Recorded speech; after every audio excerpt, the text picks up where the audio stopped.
ನಮಸ್ಕಾರ. ಸಿಸ್ಟರ್ಸ್ ಕಿಚನ್ಗೆ ಸ್ವಾಗತ. ತುಂಬ ಹೆಲ್ದಿಯಾಗಿರುವಂಥ ಇನ್ಸ್ಟಂಟಾಗಿ ದೋಸೆ ಮಾಡ್ತಾಯಿದ್ದೀನಿ. ಯಾವ ಥರ ಮಾಡೋದು ಅಂತ ನೋಡ್ಕೊಳ್ಳೋಣ ಬನ್ನಿ. 1 ಕಪ್ ಆಗೋಷ್ಟು ಹೆಸರುಬೇಳೆ ತೊಗೊಂಡು ಓವರ್ ನೈಟು ನೆನೆಸಿಟ್ಕೊಂಡಿದ್ದೀನಿ. ಇದನ್ನು ಮಿಕ್ಸಿ ಜಾರಲ್ಲಿ ಹಾಕಿ ರುಬ್ಕೋತಾ ಇದ್ದೀನಿ. 1 ಕಪ್ ಆಗೋಷ್ಟು ಹೆಸರುಬೇಳೆ ತೊಗೊಂಡಿದ್ದೀನಿ. 1 ಕಪ್ ಆಗೋಷ್ಟು ಅಕ್ಕಿ ಹಿಟ್ಟು ಹಾಕ್ತಾಯಿದ್ದೀನಿ. 1 ಸ್ಪೂನ್ ಆಗೋಷ್ಟು ಜೀರಿಗೆ, ಸ್ವಲ್ಪ ಕೊತ್ತಂಬರಿ, ಕರಿಬೇವು, ಶುಂಠಿ, 1-2 ಆಗೋಷ್ಟು ಹಸಿಮೆಣಸಿನ್ಕಾಯಿ ಹಾಕಿ ರುಬ್ಕೋತಾ ಇದ್ದೀನಿ. ನೈಸಾಗಿ ರುಬ್ಕೊಂಡಿದ್ದೀನಿ. ಮಿಕ್ಸಿಂಗ್ ಬೌಲಲ್ಲಿ ಹಾಕ್ತಾಯಿದ್ದೀನಿ.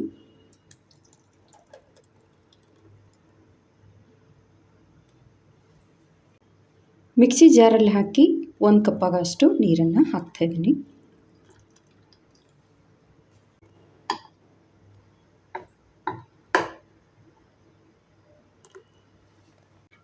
ಒಂದು ಕಪ್ ಆಗೋಷ್ಟು ಹೆಸರುಬೇಳೆ ಹಾಕಿದ್ನಲ್ಲ, 1 ಕಪ್ ಆಗೋಷ್ಟು ಅಕ್ಕಿ ಹಿಟ್ಟು, 1 ಕಪ್ ಆಗೋಷ್ಟು ಚಿರೋಟಿ ರವೆ ಹಾಕ್ತಾಯಿದ್ದೀನಿ.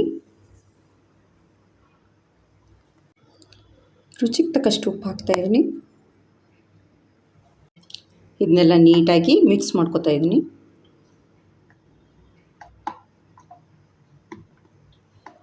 ಇನ್ನೊಂದು ಕಪ್ ಆಗೋಷ್ಟು ನೀರು ಹಾಕ್ತಾಯಿದ್ದೀನಿ.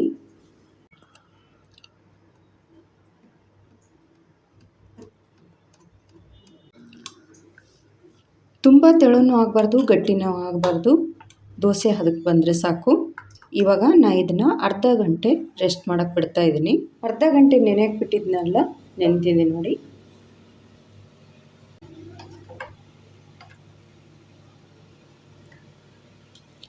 ರವೆ ಹಾಕೋದ್ರಿಂದ ಕ್ರಿಸ್ಪಿಯಾಗಿ ಬರುತ್ತೆ ದೋಸೆ, ಅದಕ್ಕೋಸ್ಕರ ರವೆ ಹಾಕಿ.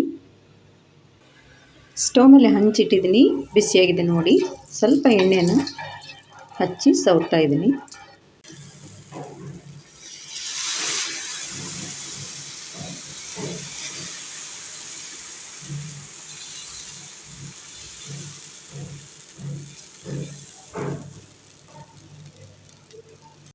ಸ್ವಲ್ಪ ಮೇಲ್ಗಡೆ ಎಣ್ಣೆ ಹಾಕ್ತಾ ಇದ್ದೀನಿ.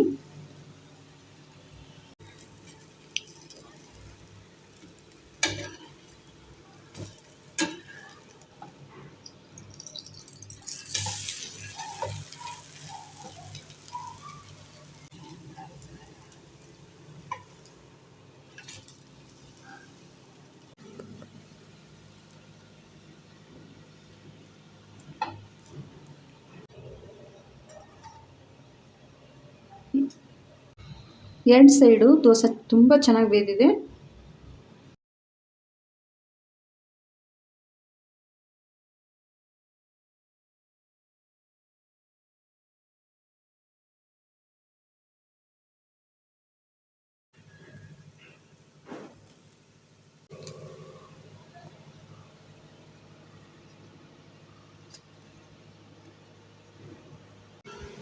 ಹೆಸರುಬೇಳೆ ದೋಸೆ ಮಾಡಿದ್ದೀನಿ, ರೆಡಿಯಾಗಿದೆ ನೋಡಿ.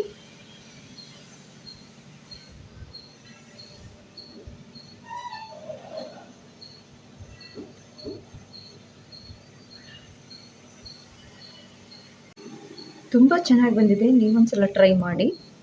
ಶೇಂಗಾ ಚಟ್ನಿ, ತುಪ್ಪದ ಜೊತೆ ತಿನ್ಬೋದು. ಕೋಸಂಬರಿ ಜೊತೆ ತಿಂತಾಯಿದ್ದೀನಿ ನಾನು. ಇಷ್ಟ ಆದರೆ ಲೈಕ್, ಶೇರ್, ಸಬ್ಸ್ಕ್ರೈಬ್ ಮಾಡಿ. Thank you.